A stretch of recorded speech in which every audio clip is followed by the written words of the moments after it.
you guys, this is Lady Myya. I am here, you guys, in India. Yes, yes.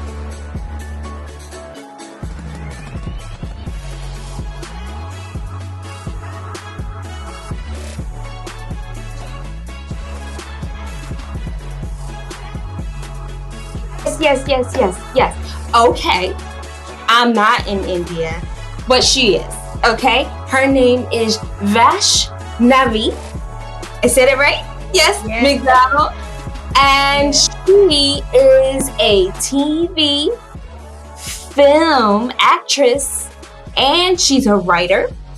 She's written 2 books and a short, and she is a entrepreneur for the ages, you guys, for the ages. And she's just so beautiful, and she's just so talented and just sweet, super sweet. And I'm so glad that I got her here today to talk to us.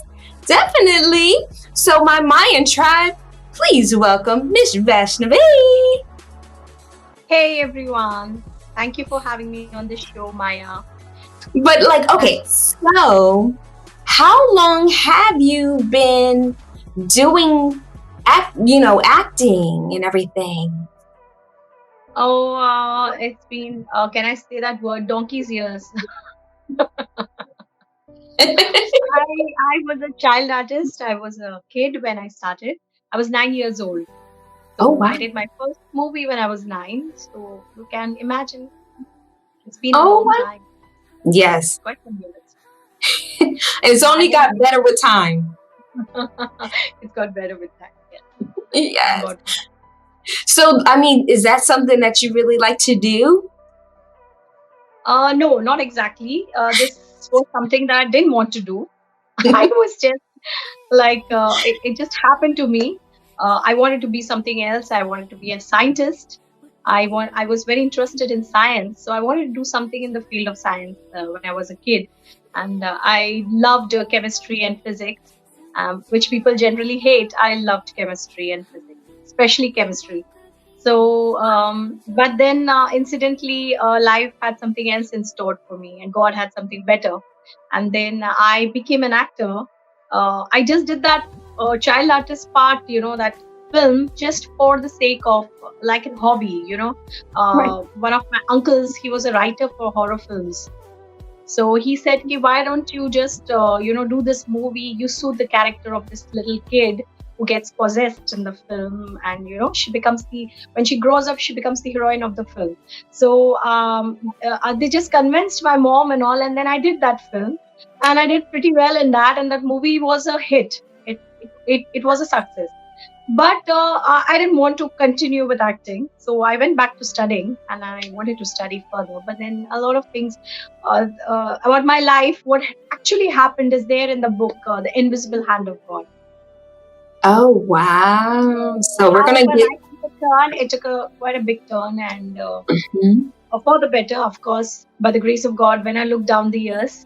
Mhm. And then I had landed, with acting once again, and then rest is all history.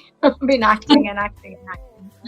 And so I did a very popular show out here, which is it's the Hindi version of Superman. It's called Shaktiman. So Shaktiman means powerful. Shaktiman. So yeah, so the hero, that the Superman, is called Shaktiman, and I play the character of the Indian version of Louis Lane. Ooh. The reporter who falls in love with Shaktiman, with Superman.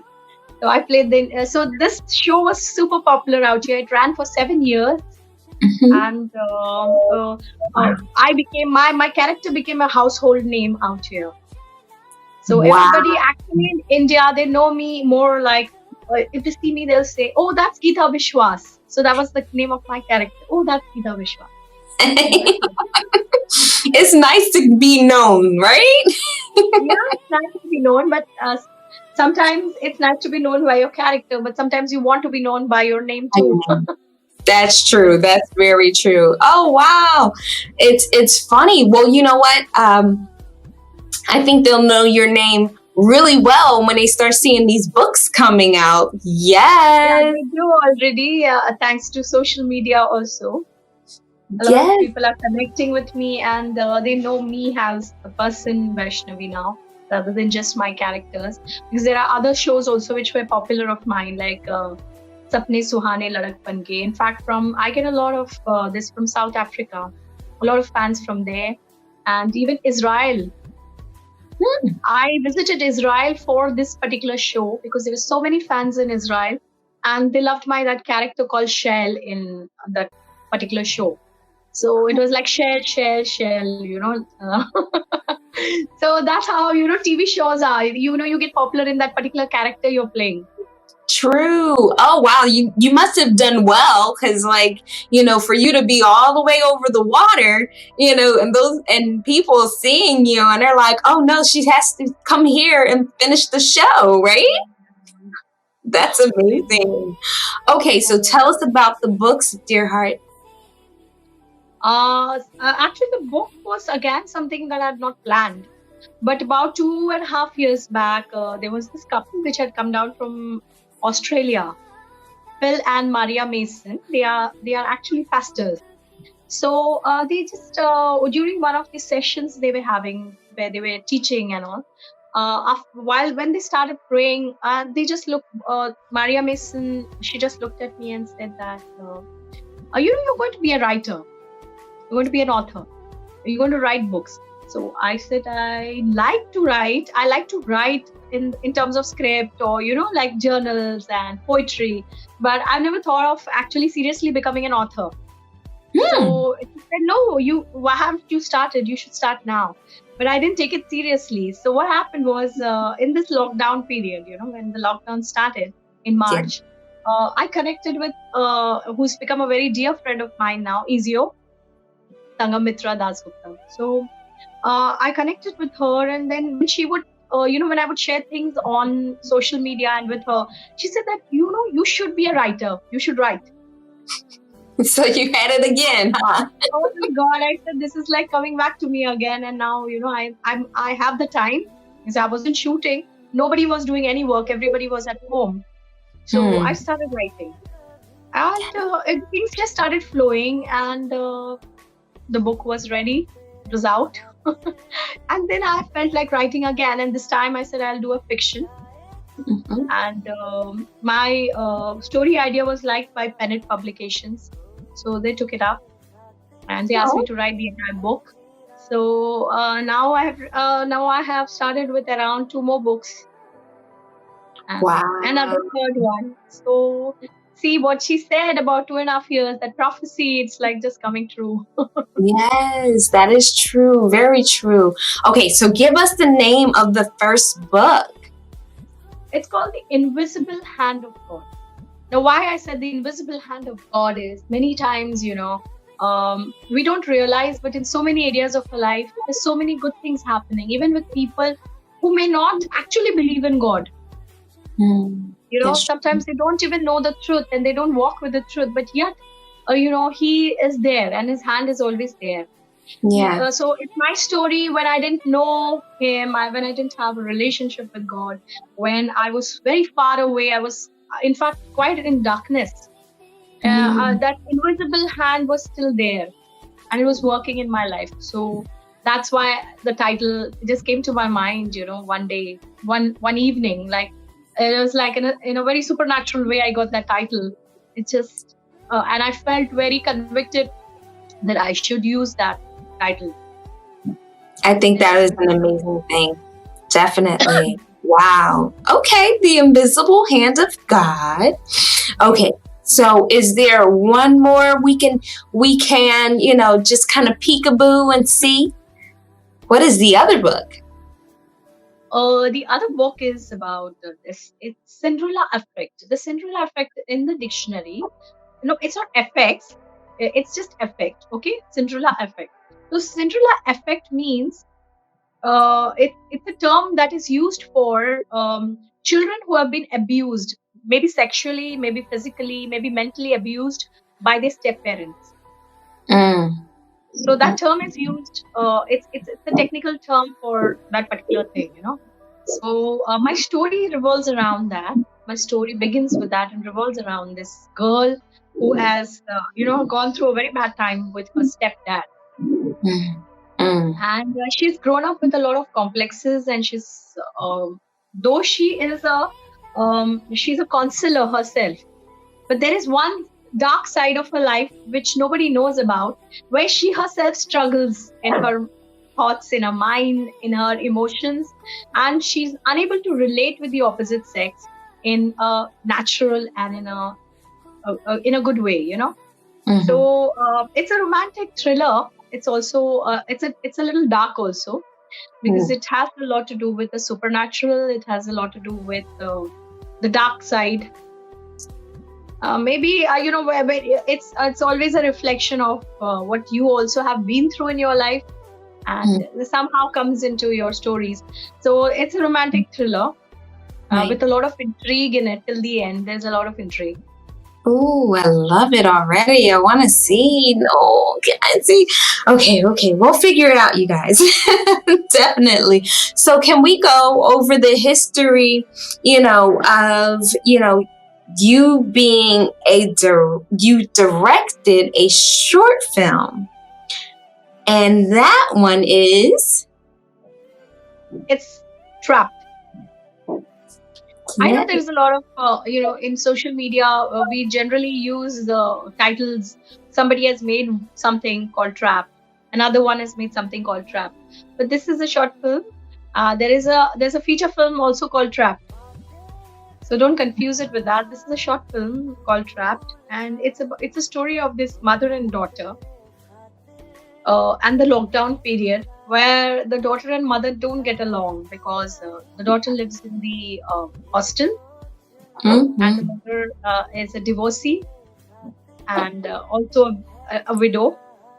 Okay. After her divorce, she lost her husband too, Mhm. ex-husband. So the daughter is kind of unforgiving towards the mother. Wow. Okay. So, but there is a major twist before the end, which a lot of people said we didn't expect this. The ending is very unusual and very unexpected. So Okay. that's the whole USP of the movie. Otherwise, it's a very simple film. I actually made it just because I wanted to make a statement that people think you need a lot of equipment, you need a lot of technical team or equipment, and a lot of hi-fi stuff to make something nice. But I Right. feel I just wanted to prove a point that you need a good content to make something nice. True. So That's it's all about good. content, and otherwise it's just a simple phone, and everything was edited by me. The concept is also by me. So it's like almost like a one-man show. That's true. Yeah.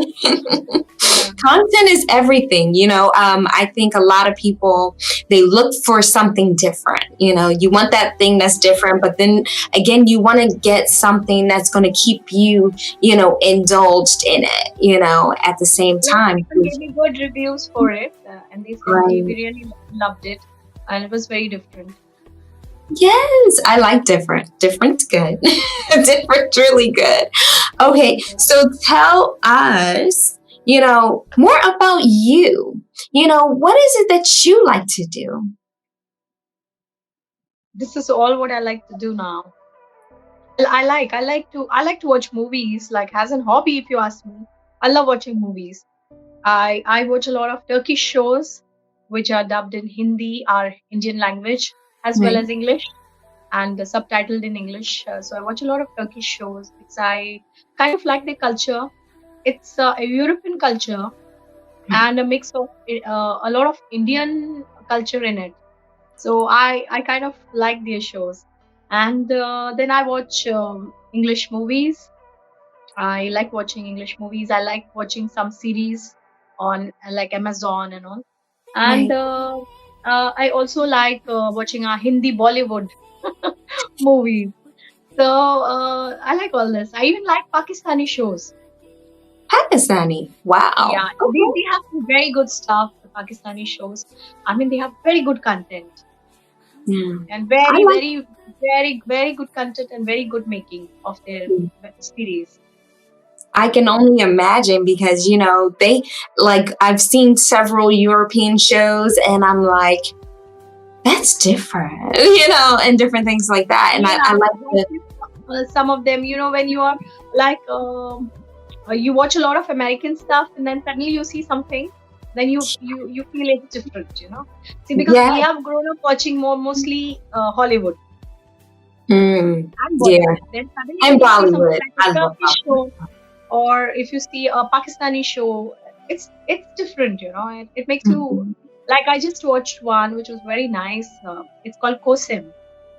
Concept. Yeah, it's about the Ottoman dynasties. The Dynasties, Ottoman, yeah. yeah, the Ottoman dynasties, though the ancient Turkish, uh, what do you call that? Kingdoms. Mm-hmm. So it's a Wow. fantastic show. It's a Hmm. fantastic. I didn't know Dynasty went all the way over there, huh?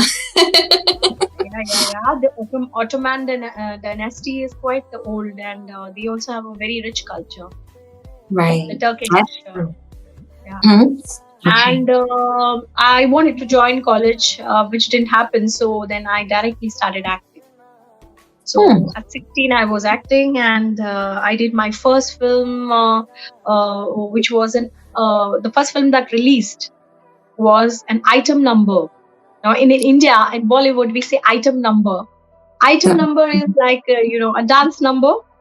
Ooh, It's like a kind of a sensual dance number. I And love dancing. I, so I did one of those item numbers, and I didn't want to be an item girl or something. But it was a super duper hit, that song. It was with one of the big stars out here, superstars, called Anil Kapoor. ooh, Okay, so he's like a very big star. He was there in Slumdog Millionaire. ah, He, yeah. yeah, he played that very corrupted guy in Slumdog Millionaire. So the one who tries to steal his luck Mm, and stuff. So that's Anil Kapoor. So Anil Kapoor is also a very big star out here. So I mhm. got my first break as the item girl opposite him in that song, and it was a super hit. Yeah. Then there was no looking back. Then I did some big films. I did one more with Saif Ali Khan, who's again a big star out here. He's also the son of a great big Nawab and a cricketer, Patori sir. Okay. So, and Sharmila Tagore, she's again a very big actress. Her son, Saif Ali Khan. So I did a movie with him, with Kajol, and has a lead. Then I did another couple of films as a lead, and then I switched over to television because things were not really working out for me. And movies, I've always been a little spiritual. Yeah. And yeah, first I was a lot of religion was there. And Mm. but yet I was very spiritually connected with a lot, with nature, with universe, and with things like that. And I always, was very intrigued by these things. But I was into religion then. But yet I had a certain things very clear in my mind that I'm not going to do this, and I'm going to do this. So then that led me to switch over to television. Mhm. So I came into television, and I was very happy because that was a very comfort zone for me, Yeah. television. And I got success there with my first show was a super hit, the Shaktiman. As I told you, the Superman, Yes. the superhero thing, and I was the heroine in that. I played Luz Lane, the Indian version, Geeta Mm. Vishwas. So that became a household. Every kid was watching it. It had a TRPs. We have these TRP ratings out here. It had the highest TRP rating of 27 out here. So you can say almost everybody who had television in India was watching it in the late 1990s and the early 2000s. So they were all Right. watching, and those kids have grown up now, and they are like they are teenagers, and they're older. They're working, and they all tell me like I have been their crush at that time, and I have been. I am still like they still remember me, and they still are connected with me so much.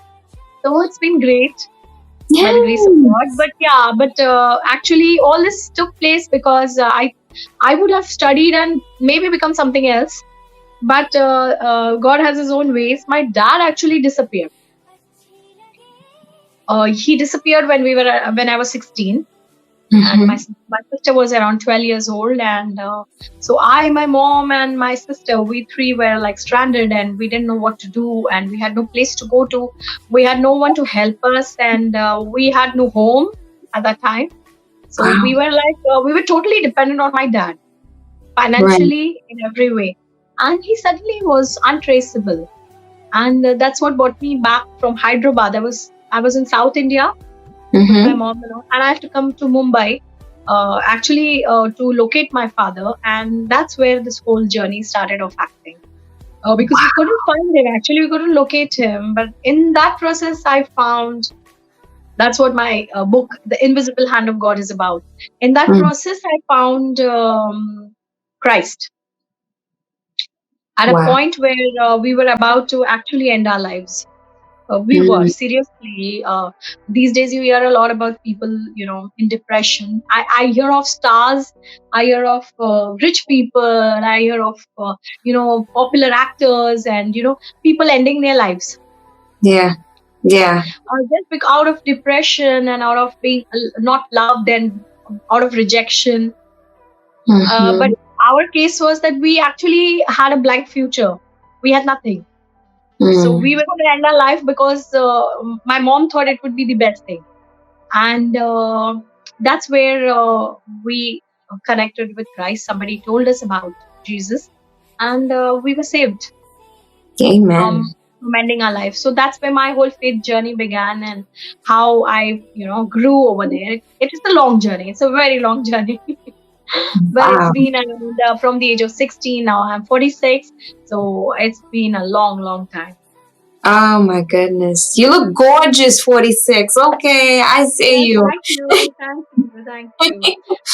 Um, I Thank you think, so much. like things, like you said, things happen for a reason and different things like that. Someone Yes. may have, been needing to hear someone else having it bad and seeing what God can turn it around for good. And I think that is such an awesome, awesome testimony. Amazing. Really is. I think And one should never end their life yeah. because God has something good for them, and they should seek Him. And when they find Him, they will find life. That more abundantly. Yes, girl. Okay. So what I'll ask you this. My Mayan tribe is listening right now. Can you give us just a little bit of, something that we can hold on to just to keep us going? In terms of spiritual, Yes, ma'am. yeah. So actually, see, my journey began. It was more on a religious thing, as I told you. Coming from a very religious Hindu background, I have always known God to be in some kind of a form, or some kind of ritualistic tradition. And when I came to know Christ, when we was at that moment where we were about to end our lives, and if my mom was totally down and out, she actually was not going to even tell us when she was going to end our life and hers. It was going to be something we would never know, you know.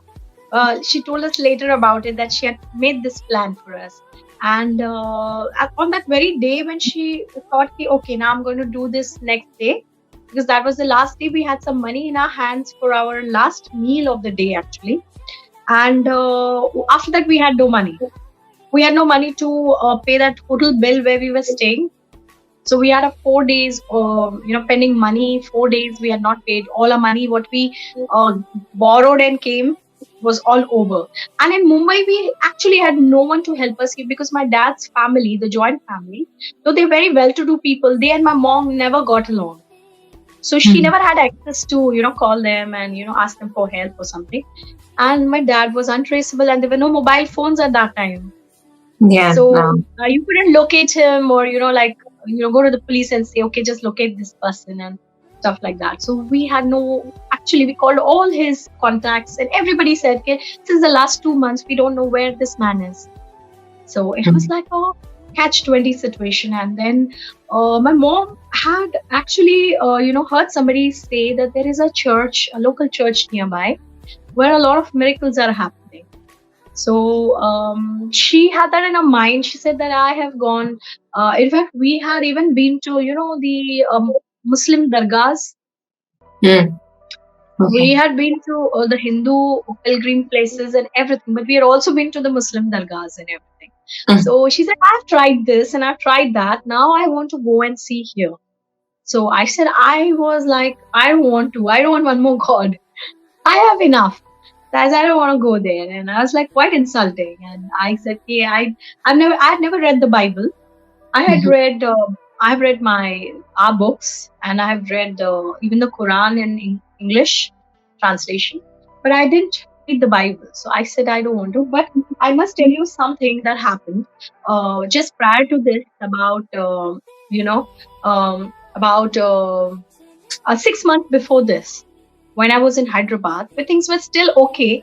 Like my dad had not left us or not disappeared. I was very confused because we have a lot of stories out here. We have a lot of things, a lot of traditions and everything. I just wanted to know the tangible God. I just wanted to know who's this one God who created the whole universe. So I actually went on the terrace one day, and I was very troubled in my spirit, and I just knelt down over there on the terrace, and I just looked at the sky, and I said, "Hey, who are you? I want to know you." I just Mhm. looked at him. I didn't give him any name, any religion, or any race or anything. I just looked at this blue sky and I said, I know that you are hearing me right now, but I Mhm. don't know you. I know if you are one of the names that I know. I know many names. So are you one of them? So then you give me peace and reveal yourself to me in that name. Mm. Otherwise, show me who you are. So this was around, I think, 5 to 6 months before this incident, or even lesser, I think. And then this whole thing happened, my dad disappearing and we coming to Mumbai and searching for him and then not finding him, and all the money gets over and we don't have money to pay our hotel bill. And then my mom says, let's go to this church. So I say, okay, I don't want to come. So my mom says, I can't leave you all alone out here. You have to come with me. You don't come inside, you stand out. And that's what I did. I stood out, I didn't go inside. My mom Mm. went in to pray, and I was standing in that compound and I was just looking at everyone very strangely. This was very strange for me. I'd never been to a church like this. So suddenly I felt something out there. And it was very physical and a very supernatural thing that happened. It never happened to me before this.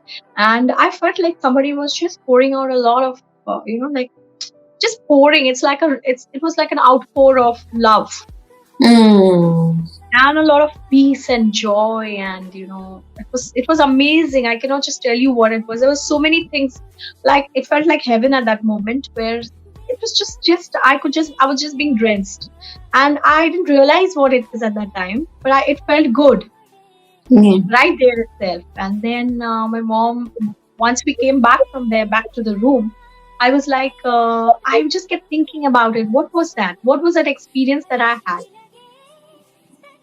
So I was like, what was that experience? What did I feel there?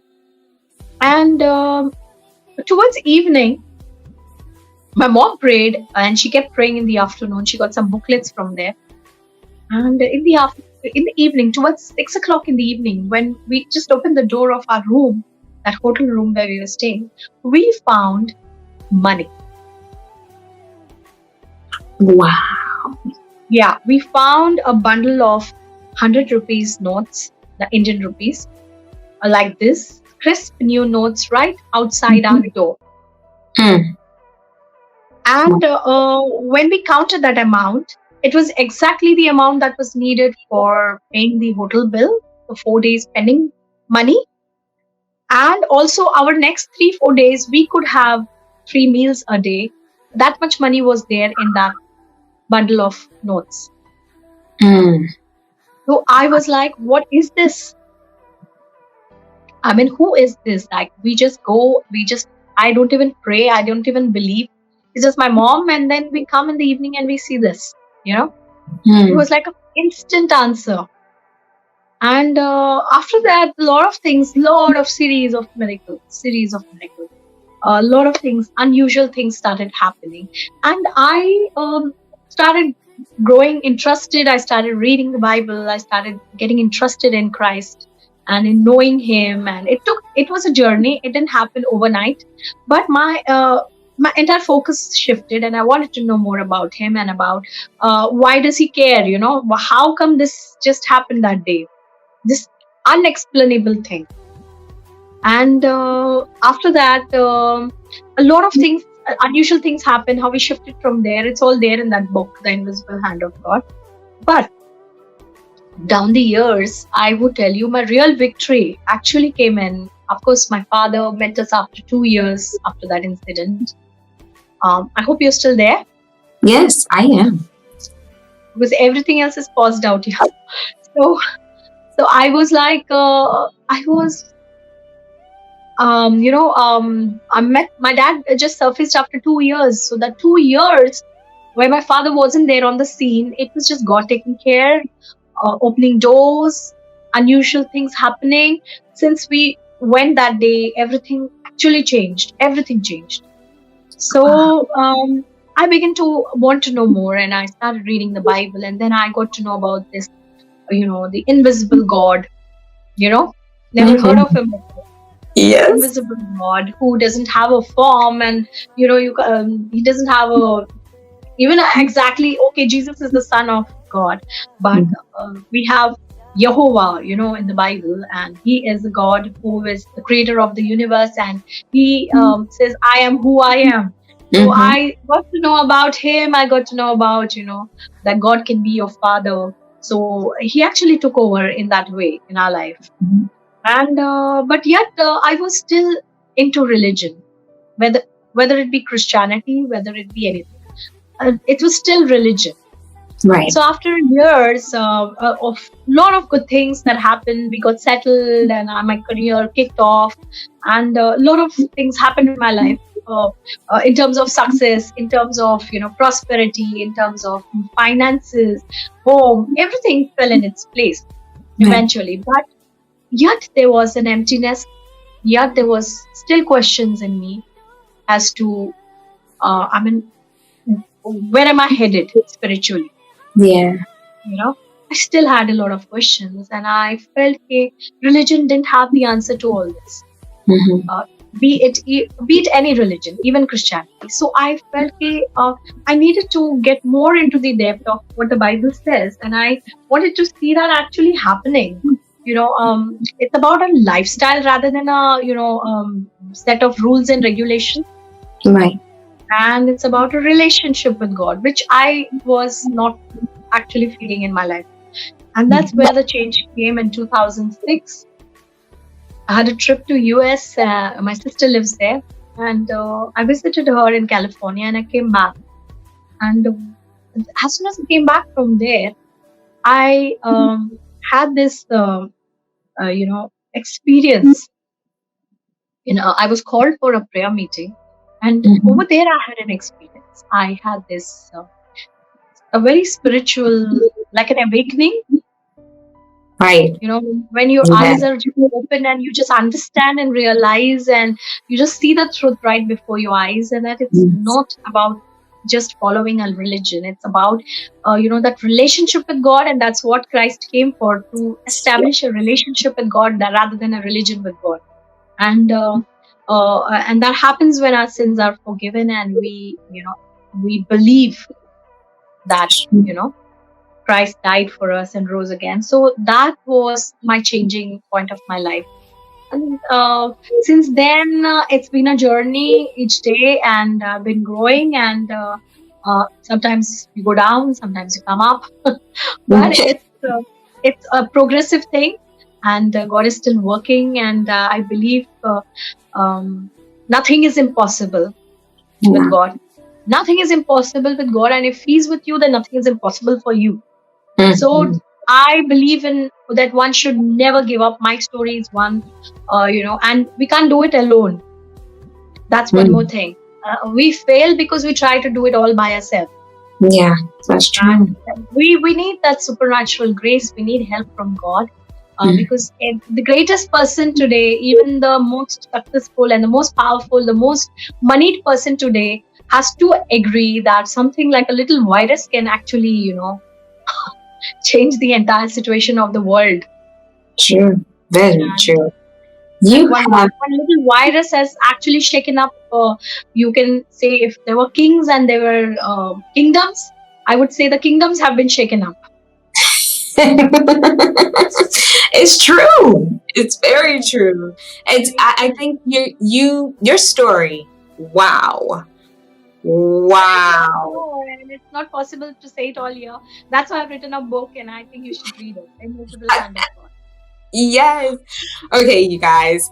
She's given you, so much support here. So much to unravel and see that you can fit it for your experience and your situation. And I think she has such just a charismatic, just very, attractive story and just belief and just her speaking of her testimony. I think that thing really speaks total volumes over so many of the beliefs that we have, or at least we don't have. There's some people that don't believe necessarily. There's other people that aren't sure whether to believe, and then you have people, like she said, that just go into religion and only religion. And so, her giving you at least something to shake it up just a little bit for you to go and explore who he is. Ask him just like she asked, who are you? Show me. Whatever name you want me to call you, you show me who that name is. And that spoke so many volumes to me. And I hope you guys heard that and really held on to it, because yes, I want to know. And I may need to just kind of get to know God the way that in another type of way that I wasn't so always comfortable with, whereas before it was just like, okay, you just go to church, and then but you didn't really have or didn't know how to have a relationship. And I love when she said that. I love and I have a relationship. And I love that. So thank you so much. Okay, so you know what? I thank you so much for your energy and your time and your story and everything that you said. And I think it needed to be said. It really did. And I do believe that there's so many people that are so ready to hear that story. And we're going to play this over and over again just to make sure we didn't miss anything. So definitely. Thank you so much. So thank you. Thank God you. Bless you. God bless you. Yes, God bless you, honey. Okay, so I want everyone to reach out. So how can they reach out to you? You can connect with me online, on my social media site, that is Vaishnavi MacDonald _official. That's my Insta ID. And Vaishnavi MacDonald is my ID on Facebook. And I even have the same name. I have a channel on YouTube. Then it's actually Vaishnavi MacDonald everywhere. Whenever you connect with me, you will get all my sites over there. And yes, on Twitter again, I'm there as Vaishnavi Mac. So you can connect with me in all these places, and Myya, you can connect with me on WhatsApp too. I gotta get it first, but I'll try. You'll get from physio. Yes, I will. She'll tell me. Okay, so you guys, thank you so much for joining us, and thank you so much for living your best life with Lady Myya. I want you guys to know that I want to hear your story. What is your story about? You know what to do. Go ahead and hit me up at admin@ladymyya.com or ladymyya.com. That's MYYA. And you know why? Because your homegirl is special. I want to hear your story. go ahead. You can also text me at 214 529 0980. I look forward to talking to you.